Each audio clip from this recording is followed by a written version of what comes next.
Recently, I attended a conference of Snowsports journalists at Killington and Pico, catching up on industry news, skiing with old friends, emphasis on the old, and looking for a story to shoot. Now, my buddies are still active well past their athletic prime, and when I suggested doing a story on seniors who ski, they upped the ante. Why not do it on seniors who ski after a heart attack? Why not, indeed? I'm 80. How long have you been skiing? I've been skiing 53 years.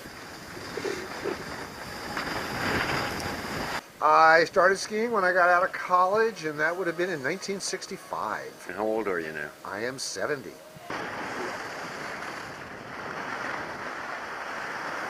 My sister bought me a pair of skis, and I ended up buying a pair of $35 double lace boots.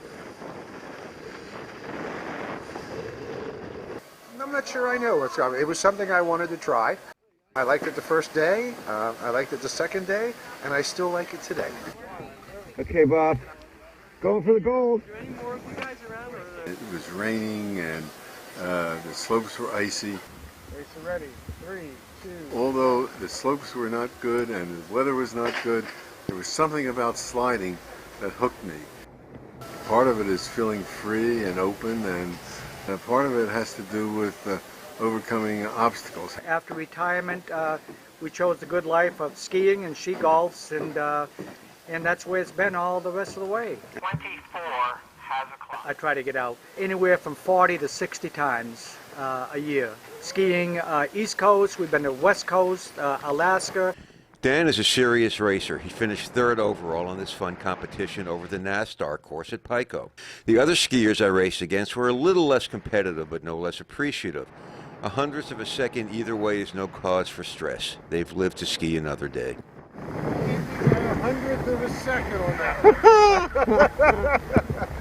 I drove myself to the hospital, and I went into the emergency room and said, I have a little pressure in my chest.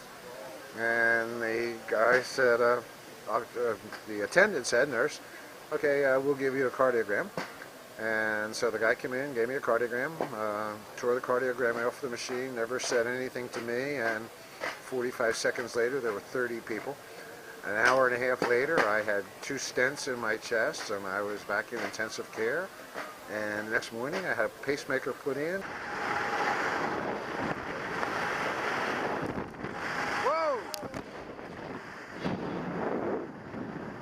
When I was 50, it was discovered that I had a congenital heart problem called, they call it now cardiomyopathy. It's the kind of thing that you see young athletes dropping over from suddenly.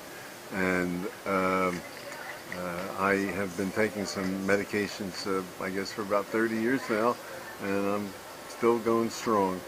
She said, how's everything going with you? I said, well, I'm getting a little out of breath and a little short of breath. But I said, I'm assuming that's what goes along with the territory of 70 years. And she said, she wheeled around in her chair and she says, what is that? So she gave me a stress test. I failed that. So I went to a cardiologist, and they suggested that I had about a 3-way bypass. And instead of a triple bypass, they did a quadruple bypass because I was anywhere from 96 to 98% block. So I thought things were going downhill in a hurry without me being on the skis. Can't slight the other sliders, a snowboarder is equally deserving of respect. In 1999, I suffered a heart attack and occluded artery when I was traveling. And, they took me into the hospital, and I had a stent put in, one of the lower ventricle. At that time, that was 1999, I was about 45 years old. And you are now? I'm now 60 years old. How many days you get out this year? Today was my 72nd day on the snow. At the banquet that evening, another equal opportunity advocate approached me with their story. Why limit it to heart disease? I had a hip replacement. I have 2 prosthetic hips. I can get over on an edge now and hold the edge. I'm out here because I'm an addict to the G-forces and carving and curves and so forth. It's almost like it was 20 years ago. It's nice to know that on every given day I can still do that. Physical activity is something that is keeping people much younger, feeling better, being able to mingle with a lot of different kinds of people, and there are just nothing but pluses. I want to cruise, and I want to cruise fast. As long as the body can still get out here and put on a pair of boots and skis, I'll keep going. And keeping active in everything I do, summer and winter. You just can't stop.